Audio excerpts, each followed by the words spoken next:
Hey, Dr. Augustine here from Head to Wellness. In today's video, I'm going to share with you an amazing way to monitor, track, and decrease your stress. From family stress to work stress, improving your sleep, exercise, mood, and energy. This will help you to improve these areas and become much healthier. How many of you like keeping track of your health and wellness on a daily or weekly basis? Well, that's called metrics, and many people today love to wear Fitbits and use Apple Watches, things of that sort to monitor their whole body physiology. If you could take control of where your body and your health are at today, tomorrow, and the days following, would that be useful to you? I'm going to share with you a special technology called Heart Rate Variability. I've used this technology for the last 20 years in my practice, and it's absolutely amazing. We're going to discuss three main points: the technology and how it works, why you need this, and real-world applications. So let's get started. I've entitled this "What You Don't Know Can Hurt You." I think it's appropriate because in this case, these divers don't realize that there's a giant great white shark behind them. So they definitely don't know that it's behind them. So therefore, what they don't know can hurt them. So let's speak about heart rate variability, because this can help you to know what can hurt you. Heart rate variability is an EKG-based test, and if you notice the QRS complex, this is what's in an EKG, and you notice if you hear an EKG, it's a blip, blip, blip, blip, and the tall peak there is called an R in the QRS complex. Now notice there's a space from one to the next, and that space is measured. It's the distance of a line. It's actually 754 milliseconds in the first, 828 milliseconds in the second, 845 milliseconds in the third, and that is the variability portion of heart rate variability. Why is that important? Because there is a very important difference between an EKG-based test called heart rate variability and pulse rate. Pulse rate, there are pulse rate-based apps out there for your cell phone, and also devices that are not EKG based. And you can't measure an R to R interval with a pulse rate based device. So RR interval is true EKG based heart rate variability. Why is that so important? Because of this thing that's called your autonomic nervous system. EKG based testing technology that measures your autonomic nervous system.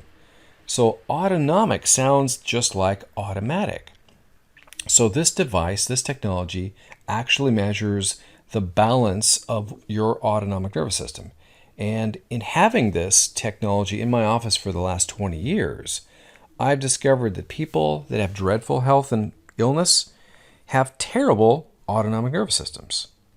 People that have great health have great autonomic nervous system function. So therefore, autonomic nervous system health equals your health. This is just another picture of the R to R interval. Now here is a diagram of your autonomic nervous system.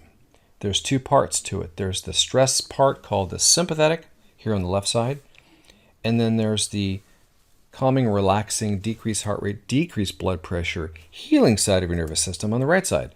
This is called the parasympathetic. Classically, what we see is the sympathetic nervous system is too high and the parasympathetic nervous system is too low.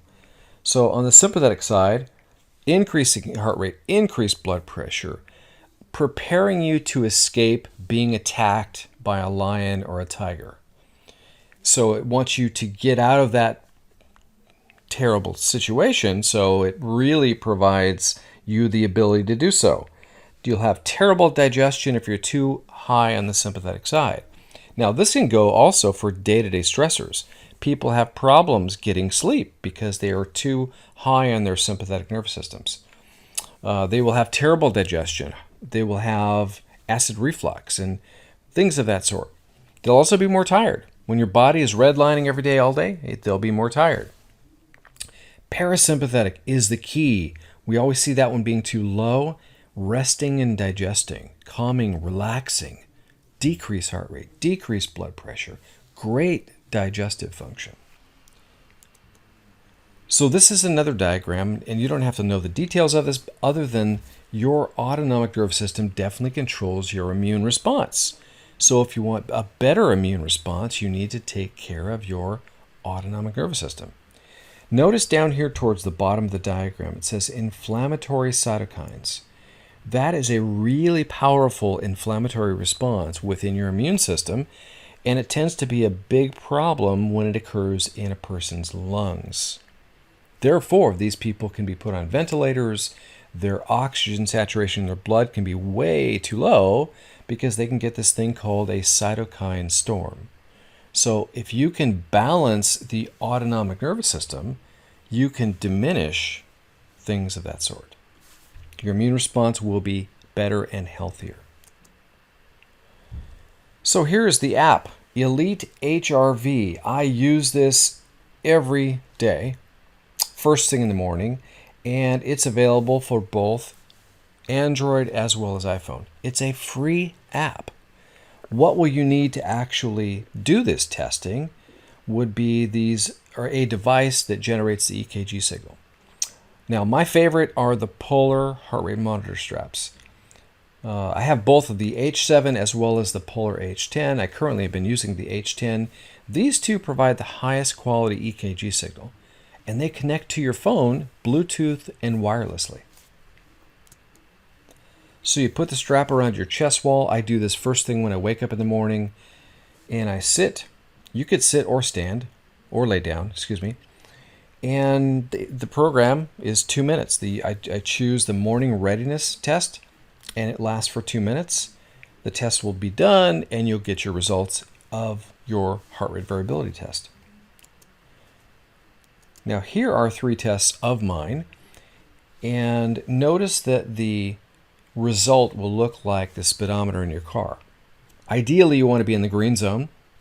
In this case, I'm a 5, and I'm too far to the right side. My parasympathetic nervous system was too high, which means I'm in either deep recovery or I have a digestive tract disorder, something of that sort's going on. Now, did I feel terrible or bad that day? No, absolutely not. And this is why we want to look deeper. This next diagram in the center here, my sympathetic nervous system was way too high. And when your sympathetic nervous system's high, you have way too much stress. Needed to take a break that day. Maybe I wouldn't go running that day. Maybe I would get more sleep, get to bed earlier.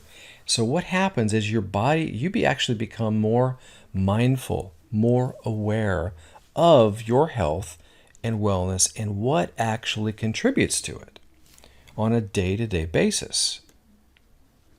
This was a recent score, and it doesn't get better than a 10. So good score, and this means that I can go out and exercise and run and do all the things that I'd love to do without an issue.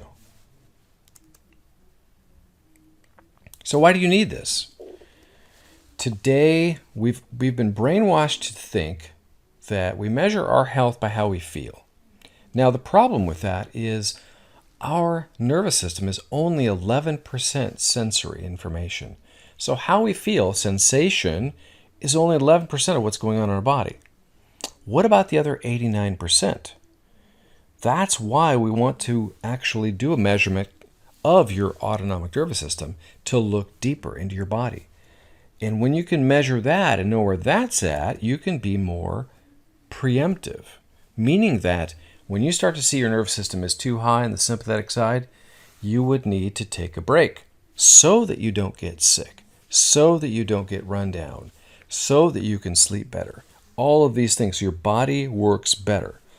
Wouldn't you rather know that your heart, lungs, liver, kidneys, and immune response is healthy and well? So real world applications would be the following.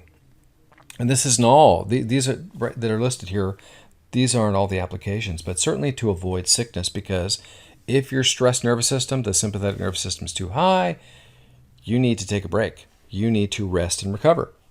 You can avoid stress. You can see if you're in a stress state constantly. Wow. If your job is this stressful, you need to change some things around there so that you don't get sick, run down, have all of these problems develop. This testing also helps you to recover from sickness, from injury, from being overstressed. It can also tell you if you are reacting to a food. So if you ate a food and all of a sudden your stress nervous system kicks up, your body is sensitive to that food. Getting sleep. This helps to improve your overall quality of every aspect of your health. Why? Because your autonomic nervous system controls everything. So your performance, whether it be day to day, just feeling better and having more energy, or it's performance in your physical sport that you're doing, or if you just want to get healthier and just measure your ability to be healthy and well, it's a great, great tool.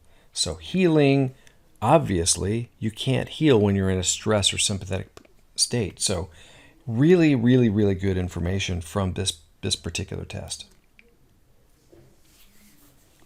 So when measuring your health, would it be better to look upstream at the causes or downstream treat the symptoms? Treating symptoms never solves a health problem.